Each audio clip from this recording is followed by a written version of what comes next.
पढ़ना ठीक है।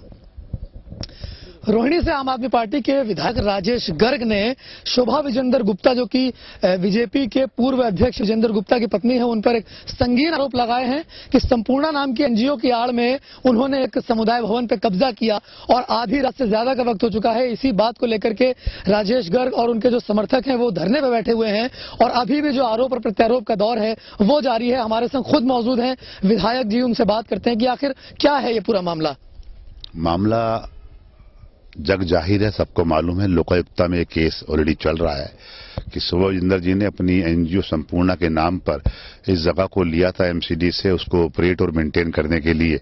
लेकिन इन्होंने पिछले 13 साल में किसी को जमीन नहीं दी, ये जगह इस्तेमाल करने के लिए नहीं दी, जबकि इस पर अधिकार रोहिणी की जनता का है, रजापुर गांव के लोगों का है कि सुख दुख में इस कम्युनिटी हॉल का इस्तेमाल करें।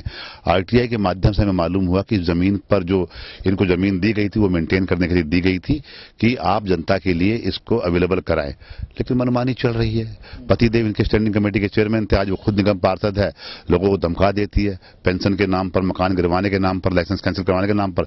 जनता नहीं बोलती थी। अब अरविंद केजरीवाल का संघर्ष को देखते हुए आम लोग जागरूक हुए। हम सब लोगों ने यहाँ इनसे मांग की कि सब खाली करिए और जनता को सौंपिए।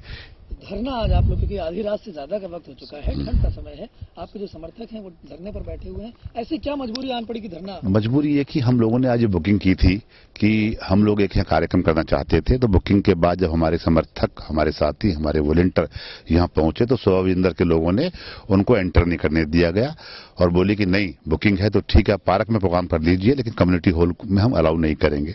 हमने तुरंत पुलिस को रिपोर्ट किया, पुलिस यहाँ आई, उसके बाद शोभा विजेंद्र अपने समर्थकों को लेकर यहाँ पहुंची। लेकिन सच्चाई मालूम हुई तो अल्टीमेटली उसको चुप होना पड़ा। लेकिन जो डीसी साहब यहाँ आए, डीसी साहब ने कहा कि मैं इसकी इंक्वायरी कराता हूँ, ये गलती कर रही हैं क्योंकि बहुत सारा अवैध निर्माण उन्होंने कराया है, बहुत सारी ऐसी एक्टिविटी यहाँ हो रही है जो कि कम्युनिटी हॉल के अंदर नहीं हो सकती है। तो हम लोग उसी बात को लेकर बैठे हैं कि ये जो जमीन और ये जो कम्युनिटी हॉल है रोहिणी की जनता को सौंपी जाए, ना कि किसी निगम पार्षद को। और इसीलिए हम धरने पर बैठे और हमारा धरना ये सुबह 10 से लेकर 6 बजे तक लगातार जारी रहेगा जब तक किसी के खिलाफ इंक्वायरी नहीं हो जाती और इस जगह से इस संपूर्ण नाम की संस्था का कब्जा नहीं हट जाता। कुछ कहीं आरोप भी लगाया गया है, झड़प का और हाथापाई का भी आरोप इस समय बात करें शोभा विजेंद्र जी की तरफ से लगाए जा रहे हैं, उसमें कहा था किसी प्रकार की कोई हाथापाई नहीं हुई। इसकी ये पुरानी आदत है।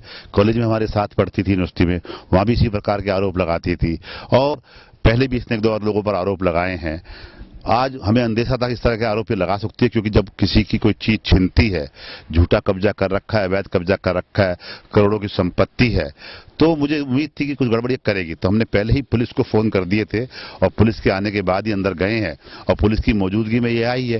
वो तो पुलिस गवाही देगी, पुलिस बताएगी कि कोई ऐसी आपस में कोई झगड़ा हुआ है या कोई धक्का मुक्की, ऐसा कुछ नहीं हुआ। केवल झूठी बातें करने में माहिर शोभा विजेंद्र अब एक मामले में फंसने वाली है तो ऐसे आरोप लगा रही है। धरना जो है वो आपका लगातार इसी तरीके? धरना हमारा लगातार कल डेली 10 से 6 चलेगा और जब तक चलेगा जब तक इनके खिलाफ कार्रवाई नहीं हो जाती और लोगों को ये जो कम्युनिटी हॉल है उनके हवाले नहीं हो जाता। धन्यवाद। तो राजेश गर्ग जी का साफ तौर पे ये कहना है कि ये जो धरना है इनके कार्यकर्ताओं का और इनका, ये लगातार तब तक जारी रहेगा जब तक शोभा विजेंद्र के ऊपर कोई कार्रवाई नहीं जाती है, जो अधिकारी हैं वो ठोस कदम नहीं उठा लेते हैं। तो जो आरोप और प्रत्यारोप का दौर है वो आधी रात हो चुकी है लेकिन अभी भी लगातार जारी है।